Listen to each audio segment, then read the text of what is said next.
This is the production line we custom built for a local organic fertilizer company. The plant is conveniently located right next to a large chicken farm, and they've already secured a stable, long-term partnership. The line's design perfectly matches the farm's waste output.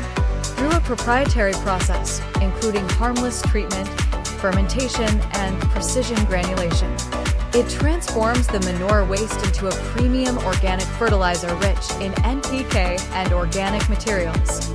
This model is a true win-win. It solves a major environmental problem for the chicken farm by safely processing their waste. At the same time, it provides the fertilizer company with a stable, low-cost raw material. It's a resource loop that truly turns waste into wealth. This farm-to-fertilizer cooperation cuts operating costs for both businesses, and the resulting organic fertilizer helps local farmers develop green cultivation.